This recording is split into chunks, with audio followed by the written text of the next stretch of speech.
name is Valentino, and I'm 15, and I go to Brooklyn Tech. I love it, but that's not the story today. The story is how I became a teen father at the age of 15. I love playing with friends, and I even used to love studying for AP World Test, as silly as that sounds.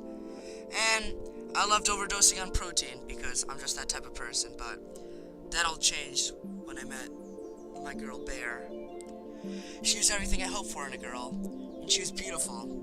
Couldn't take my eyes off her. I mean, she even liked the same protein as me, but as our relationship continued, she took the test, and that's when my life changed. I mean, it's normal, right? That's what I thought. 40% of teen girls are pregnant before 20. But we had a child. He was underweight like most teen babies, but I still loved him. I mean, I couldn't do anything I liked anymore. Couldn't eat protein. Couldn't play with friends anymore. And my grades went down the drain. I loved him though. He was mine. I loved playing with him. But Bear had to drop out. She didn't have time. And the US had to support our family. I mean, $7 million a year go to supporting teen moms, right? I don't blame them. It's tough out here. I needed to vent to someone, release my feelings, and there was only one person I could truly talk to. Hello? Is it on?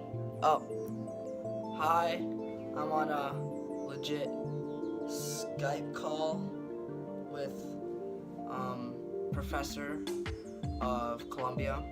His name's Rex, and he's gonna give me some questions about my experience as a teen father.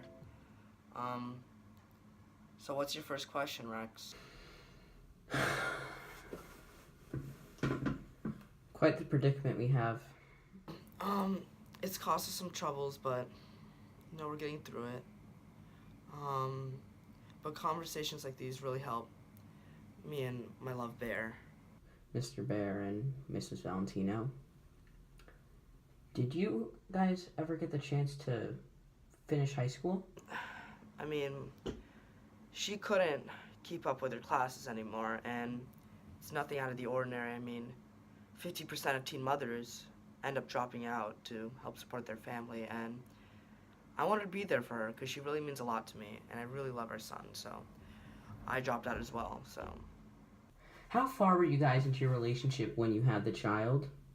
I'm not talking bases or anything, but Mr. Bear, you do have a lovely lady right there. Well, in terms of bases, you already know I hit a home run. Ayo, but feels like a foul ball. I mean, it's tough.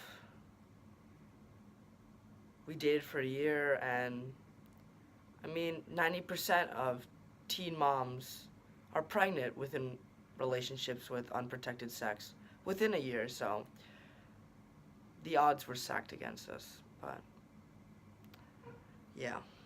Were you protected when you had sex? And no, using a party napkin and a rubber band on the penis does not count as protection.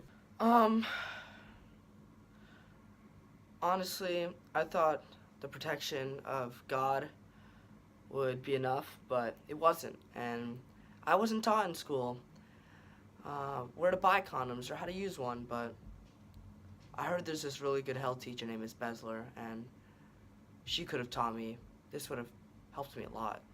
So why did you decide not to abort the child? I stand by your decision, but when the child asks how they were conceived, you should probably come up with a different story. Honestly, at first, Bear was thinking about an abortion. I mean, 45% of teen mothers end up getting one. I don't blame them. We're struggling a lot, but raising the child is going to be a challenge, but I feel like it's going to be worth it. Telling the child how they came to be created is going to be a different challenge.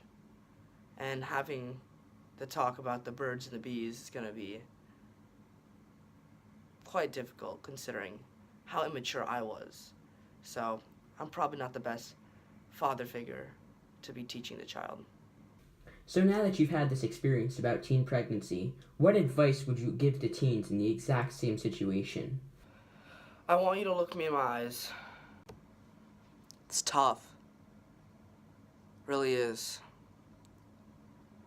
Will that extra feeling of not wearing a condom be worth it? I mean, most likely won't end up well for you. And it hasn't ended up well for many people. I mean, 38 out of every 1,000 teens end up being pregnant.